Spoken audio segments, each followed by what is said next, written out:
존경하는 헌법재판소 재판관님들께, 국회 소추위원, 국회 법제사법위원회 위원장 정청래입니다. 대한민국은 법치국가이고 모든 법의 으뜸은 헌법입니다. 대한민국 헌법 130개 조항을 압축 요약해 놓은 헌법 전문에서 불의한간 4.19 민주 이념을 계승한다고 되어 있습니다. 이는 사실상 5.16 군사 쿠데타를 불의한 것으로 규정해 헌법 정신에서 탄핵하고 있습니다. 대한민국의 주인은 국민입니다. 헌법은 제1조에서 대한민국은 민주공화국이고 대한민국의 주권은 국민에게 있고 모든 권력은 국민으로부터 나온다고 주권제민의 정신을 선언하고 있습니다. 국민의 것은 국민의 것입니다. 국민으로부터 위임받은 권력이 위헌, 위법적으로 국민 위에서 군림할 수는 없습니다. 헌법수호의 파수꾼 헌법재판관님, 2024년 12월 3일 아침은 평범했습니다. 대한민국 수도 서울의 기온은 영하 2도였습니다. 국민들은 늘 그렇듯이 출근을 서두르고 있었고 그날 아침 뉴스 헤드라인은 명태균 핸드폰 행방 논란이었습니다. 세계 방산 매출 100대 기업에 우리 기업 4곳이 포함됐고 대한민국 한강 작가의 노벨 문학상 수상 관련 좋은 소식도 있었습니다. 미국 바이든 정부의 우크라이나 군사 지원 뉴스는 있었지만 휴전선 전방은 조용했고 어떤 국민들도 군사적 위협을 느끼지 않은 평온한 하루였습니다. 그렇지만 재판관님들도 보셨듯이 그날의 밤은 평온하지 않았습니다. 비상계엄 선포 소식을 접한 수많은 국민들은 설마 가짜 뉴스일 거라고 생각했습니다. 그러나 너무나 비현실적이었던 계엄 선포는 엄연한 현실이었습니다. 피청구인 윤석열은 2024년 12월 3일 비상계엄 선포 긴급 담화문에서 국회는 범죄자 집단이 소굴이 되었고 자유민주주의 체제 전복을 기도하고 있고 국회가 자유민주주의 체제를 붕괴시키는 괴물이 된 것 같다. 대한민국이 당장 무너져도 이상하지 않을 정도로 풍전등화의 운명에 처해 있다. 우리 국민의 자유와 행복을 약탈하고 있는 파렴치한 종북 반국가 세력들을 일거에 척결하고 자유헌정 질서를 지키기 위해 비상계엄을 선포한다고 했습니다. 이 궤변을 누가 믿겠습니까? 대한민국 국민들 누가 봐도 당장 무너져도 이상하지 않을 정도의 대한민국은 결코 아니었습니다. 피청구인 윤석열의 12월 3일 비상계엄 선포 이후 대한민국은 혼란에 빠졌고 대한민국 전체가 몸살을 앓고 있습니다. 12월 3일 내란의 밤부터 민주주의 나라 대한민국의 국격은 실추되었고 경제의 적, 불확실성이 해소되지 않으면서 국민들은 한 달 넘게 불안과 공포에 휩싸여 내란성 불면증에 시달리고 있습니다. 국민들의 저항과 국회의 신속한 대응으로 비상계엄이라는 독재 시도가 수포로 돌아간 후에도 피청구인은 망상에 근거한 자신의 경거망동을 반성하기는커녕 수사에 응하지도 않았고 법원이 발부한 체포영장의 집행도 막무가내로 거부했습니다. 이것은 대한민국의 사법체계를 뿌리째 부정하는 것입니다. 소추위원 이전에 국민의 한 사람으로서 이런 사람이 대한민국 국정의 최고 책임자 자리에 있었다는 것이 참으로 참담합니다.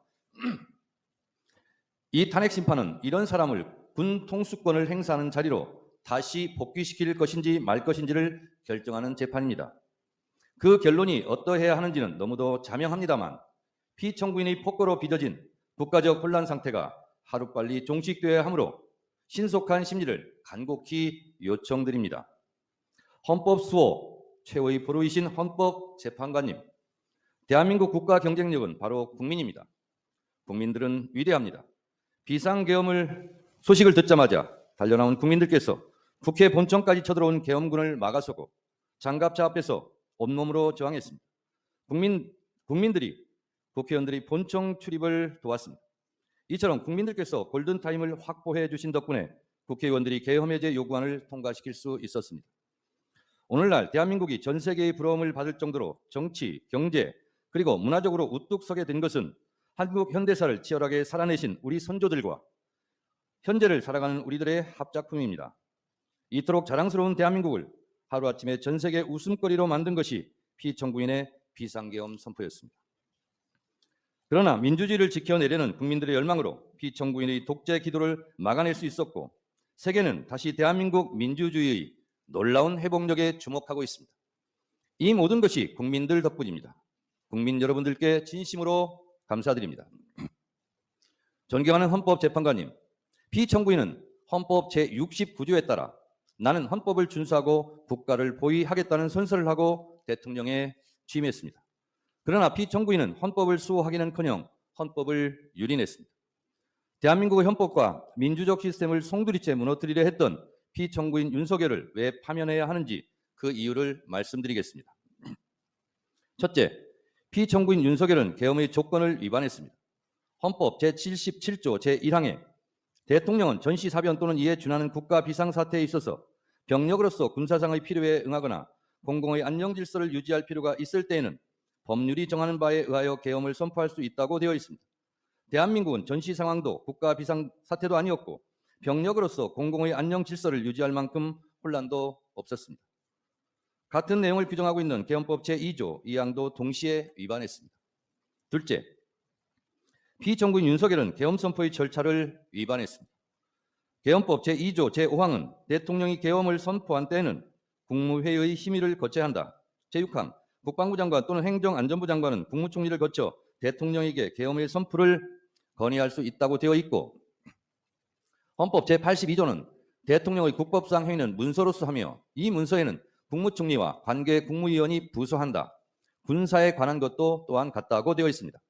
현재까지 국무위원들의 증언에 따르면 형식과 절차에 따른 정상적인 국무회의는 없었고 현재로서는 국무회의 문서도 부존재해 보입니다. 이처럼 피청구인이 선포한 비상계엄은 내용에 앞서 절차 면에서도 전혀 헌법과 계엄법을 따르지 않았습니다.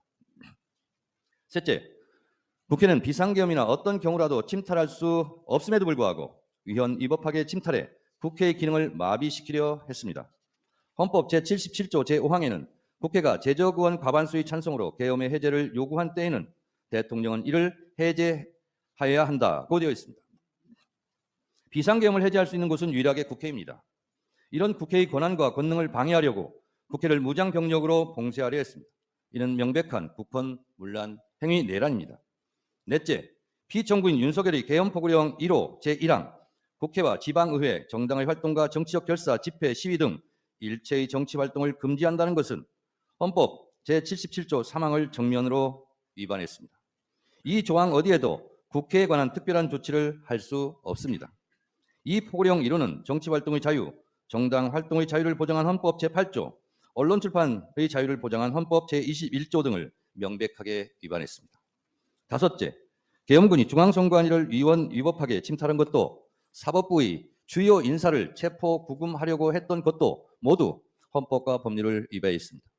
이는 헌법 제77조 제3항, 형법 제91조, 헌법 제114조를 명백히 위반했고 헌법 제105조, 제106조에서 규정한 사법권의 독립에 정면으로 위반했을 뿐만 아니라 헌법의 삼권 분립 정신에도 위배된다 할 것입니다.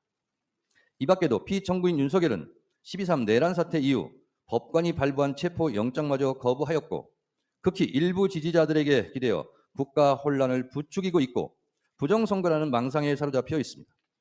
대통령 관저 농성전 때문에 일촉즉발 무력 충돌 사태까지 염려될 지경이었습니다. 체포되는 순간까지 사법체계를 불인정했습니다. 피청구인 윤석열이 수사기관에 저항하는 것을 보면 헌법 수호 의지가 손톱만큼도 없습니다. 만에 하나 탄핵이 기각되어 피청구인이 다시 대통령직에 복직하면 또다시 제2의 비상계엄을 저지를지 모른다는 의심을 받기에 충분한 언행을 계속하고 있습니다. 피청구인 윤석열은 지금도 비상계엄이 고도의 통치 행위로서 사법심사의 대상이 아니라는 철진한 이론에 기대어 반성과 성찰을 거부하고 있습니다. 피청구인 윤석열은 아직도 자신이 무슨 잘못을 했는지 모르고 있을 뿐만 아니라 계엄과 독재 시도를 정당화시키려는 궤변을 늘어놓고 있습니다. 그를 파면함으로써 하루빨리 대한민국을 정상으로 돌려놓아야 합니다. 위헌위법한 비상계엄을 선포하여 피로써 지켜온 헌법을 총칼로 파괴하려 했던 피청구인 윤석열을 파면함으로써 얻을 헌법 수호의 이익이 여타의 손실보다 압도적으로 크다 할 것입니다.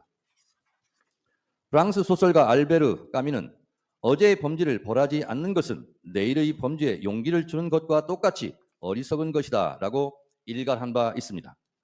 아울러 지연된 정의는 정의가 아닙니다. 자랑스러운 대한민국 민주주의 역사의 여정에서 돌출된 헌법의 적, 민주주의 적이 다시는 준동하지 못하도록 만장일치로 신속하게 피청구인 윤석열을 파면해 주시기를 바랍니다. 존경하는 헌법재판관님들의 현명한 판결을 기대합니다. 끝까지 경청해 주셔서 감사합니다.